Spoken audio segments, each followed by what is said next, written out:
जैसे आपने समझदारी के साथ पिछले इलेक्शन में वोट दिया, ये देखे, ये सोचे कि कौन सा कैंडिडेट एजुकेटेड है, बच्चों के एजुकेशन पे कौन फोकस कर रहा है। क्योंकि अगर हम ग्रास रूट लेवल पे, ग्राउंड लेवल पे, जमीनी तौर पर अगर देखें तो एजुकेशन ही, पढ़ाई लिखाई, तालीम ही ऐसी चीज है जो बच्चों को, हमारे देश को डेवलपमेंट की ओर बढ़ा सकता है। तो एजुकेशन पे खास ख्याल रखें। मुमरा में स्कूल्स को लेकर बहुत मसले चल रहे हैं। हमारी कोशिश है एज द विनिंग पार्टी की हम ये करें। मैं अपनी तरफ से पूरी कोशिश करती हूँ कि मैं एजुकेशन को लेकर कुछ ना कुछ बच्चों के लिए करूँ, और हमको लड़कियों के लिए करना है, यूथ के लिए करना है, युवाओं के लिए करना है। तो प्लीज़ आप सभी से रिक्वेस्ट है, जितने भी हमारे बड़े बुजुर्ग इलाके के हैं, हम सबको ये सोचना है कि माउथ टू माउथ एडवर्टीजमेंट, जब हम दो लोग बात करते हैं तो वो कोई भी एडवर्टीजमेंट से बहुत बड़ा एडवर्टीजमेंट होता है, क्योंकि वो दो लोग आगे और दो लोगों को बोलते हैं, फिर वो दो लोग और दो लोगों को बोलते हैं। तो हमको अवेयरनेस क्रिएट करनी है,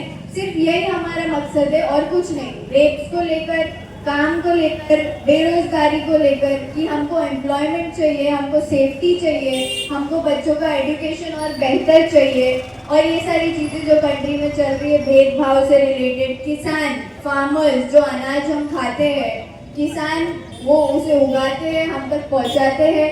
वो अनाज अगर किसानों ने हत्या करना अभी भी बंद नहीं किया तो वो अनाज एक दिन हम तक आना बंद हो जाएगा। तो हमको ये चीज़ों पर ध्यान देना बहुत ज़रूरी है। मेरे साथ बहुत छोटे बच्चे, युवा, लेडीज, अंकल सब है। बहुत खुशी होती है अल्हम्दुलिल्लाह कि तनवर नगर के लोग हमेशा यूनिटी के साथ रहे हैं हमारे साथ। और मेरे वालिद साहब मिस्टर यूनुस शेख, इनके लिए मैं कुछ दो वर्ड बोलना चाहती हूँ कि पापा ने हर एक चीज़ में बहुत सपोर्ट किया है, और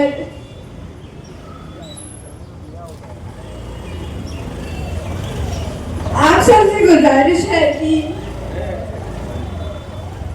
हर एक माँ बाप अपने बच्चों को इसी तरीके से सपोर्ट करे, ताकि हम आगे जाकर मुमरा को एक बेहतर जगह बना सकें। क्योंकि जब तक माँ बाप का सपोर्ट नहीं होगा बच्चे कुछ नहीं कर सकते, और वो बहुत जरूरी है सबके लिए।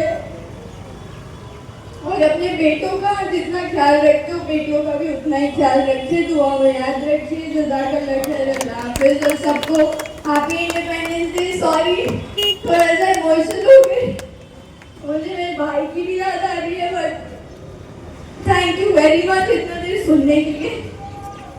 सभी को इंडिपेंडेंस डे फिर से एक बार बहुत बहुत मुबारक। माशाल्लाह साहब ने बहुत अच्छी स्पीच की। जनतन टाइम्स में आपका स्वागत है। मैं हूं सादिक अली। मैं इस समय तनवर नगर पर मौजूद हूं और हमारे साथ में यहाँ के युवा नेत्री जो है, जो नेता है, हमारे यहाँ की युवा नेत्री हैं जो शहर यूनुस शेख, उन्होंने आज यहाँ पे झंडा वंदन किया और बहुत ही भावुकता से इन्होंने एक तकरीर भी की। मैडम, आप बात करते करते बहुत भावुक हो गई और भावुक नहीं होना चाहती हूँ मैं। हाँ, देश के बारे में बात करेंगे, बताओ। तो आज 15 अगस्त है और आज आपने झंडा वंदन किया और यहाँ प्रोग्राम में और आपके साथ पूरी टीम है। आज आप इस मौके पर क्या बोलना चाहेंगे? हैप्पी इंडिपेंडेंस डे सारे देशवासियों को, मुमरा की आवाम को। और जैसे आपने बोला कि टीम है मेरे साथ, मेरी ये माशाल्लाह मेरे इलाके के लोग हैं और हर वक्त हमारे साथ ऐसे ही खड़े होते हैं, चाहे वो इंडिपेंडेंस डे हो या कोई प्रोटेस्ट हो, कोई रैली हो। ये बिना पैसे दी हुई पब्लिक है और मैं बहुत प्राउड फील करती हूँ अल्हम्दुलिल्लाह इसके लिए कि ये हमारे जो लोग हैं वो दिल से हमारे साथ जुड़ते हैं। और सभी को ये बात बताना इसीलिए चाह रही हूँ ताकि आप भी ऐसे रिश्ते और ऐसे बॉन्ड्स लोगों के साथ ज़मीनी तौर पर बनाएं। एज अ पॉलिटिशियन ये बहुत ज़रूरी होता है क्योंकि आप पब्लिक सर्विस में हो, आप पब्लिक सर्वेंट बोले जाते हो। अगर आप पॉलिटिशियन हो तो आप लोगों के लिए हो और लोगों के वजह से हो। तो लोगों के साथ जो है हमारा व्यवहार और हमारा रिलेशन वो बहुत अच्छा और सॉफ्ट और काइंड होना चाहिए, और फिर लोग भी हमारे साथ उसी तरीके से रिएक्ट करते हैं। तो लोगों ने जो एक नज़रिया बनाया पॉलिटिशियंस को लेकर कि पॉलिटिशियन जैसे होते हैं, पैसे देकर लोगों को बुलाते हैं, जो भी। तो आज इंडिपेंडेंस डे है और ये बिना पैसे दी हुई पब्लिक है। तो आप भी ज़रूर कोशिश कीजिए कि आप लोगों से ऐसे रिश्ते बनाइए।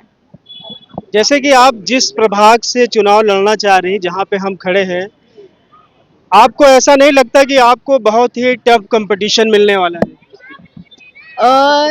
अल्हम्दुलिल्लाह कंपटीशन तो मेरा अब तक फ़िलहाल कोई खड़ा हुआ नहीं है मेरे वार्ड में, और मैं खुद ही को अपना कंपटीशन समझती हूँ कि मैं कल कितनी टैलेंटेड थी और मैं आज कितनी ज़्यादा टैलेंटेड हो रही हूँ। मेरा ध्यान उस पर होता है और मैं अपने आसपास के एरिया के बच्चों को कैसे आगे बढ़ाऊँ, मैं उनको एजुकेशन से रिलेटेड चीज़ें कैसे पहुँचाऊँ उन तक। तो मेरा ध्यान कंपटीशन पे बिल्कुल नहीं है, और अगर आप काम करते हो ना तो आपको कंपटीशन का डर नहीं होता है। तो काम के ऊपर अकीदा और अल्लाह के ऊपर अकीदा है। मैडम, जैसे आप वेल क्वालिफाइड हैं और अभी आप यूथ हैं, एकदम युवा हैं, और आप क्या यूथ में काम कर रही हैं या सभी लोगों में? मैं युवा हूँ, बट मैं ऐसे पोस्ट के लिए लड़ रही हूँ कि जहाँ सिर्फ युवाओं के लिए काम नहीं किया जाता है, पूरे इलाके के लिए काम किया जाता है। तो इलाके में सभी एज ग्रुप्स के लोग आ जाते हैं। तो मेरे पास आप देखेंगे 60, 70, 80 के भी अंकल्स हैं जो हमारे इलाके के बड़े बुजुर्ग हैं। फिर लेडीज है, आप देखिए 30, 35, 40 एज ग्रुप हो गया, फिर 20, 25 के बीच के बच्चे हैं, और फिर उससे छोटे बच्चे भी है, 5-6 साल के बच्चे भी है जो हमारे साथ जुड़ते हैं खुशी खुशी। तो ऐसा कुछ नहीं है कि कोई एक एज ग्रुप के लिए हम काम कर रहे हैं, हम पूरी आवाम के लिए काम कर रहे हैं। ये तो ठीक है मैडम, आप आवाम का काम कर रही, तो आप आपको हम क्या माने कि शहर से एक जो है क्या मैसेज लेकर आवाम के बीच में उतरेंगे?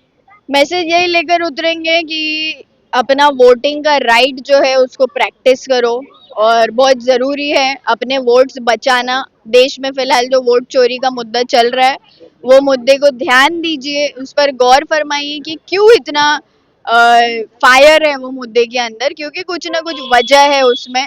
और अपने वोट्स को प्रोटेक्ट कीजिए, अपने वोट्स की जांच करवाइए, वोटर आईडी लेकर जाइए, अपनी जांच करवाइए। ये एज सिटीजन्स हमारा भी काम है। बड़े लेवल पर पॉलिटिशियंस, नेता, लीडर्स वो सब तो लड़ रहे हैं जो हमारे साथ है, हमारे हक के लिए जो बात करते हैं। इंडिया अलायंस, हमारे एमएलए डॉक्टर जितेंद्र अवार्ड, उन्होंने भी ईवीएम के फ्रॉड पर आवाज़ उठाई थी। तो ये सारी चीज़ों पर ध्यान दें, देश के मुद्दों को लाइटली ना लिया करें, क्योंकि अगर हम वो चीज़ों को सीरियसली लेंगे तो हमारे एरिया का भी डेवलपमेंट होगा और हम उसमें कंट्रीब्यूशन दे सकते हैं।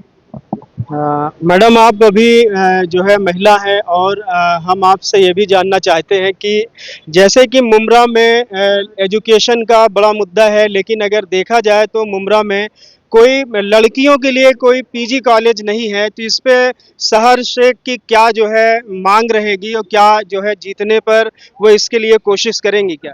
इंशाल्लाह अगर जीत कर आए, अगर अल्लाह की मर्जी है और अल्लाह ने वो जीत नसीब में लिखी है, तो उसके बाद बहुत सारे प्लान्स है एजुकेशन से रिलेटेड, कॉलेजेस, स्कूल से रिलेटेड, ज़रूर करेंगे इंशाल्लाह।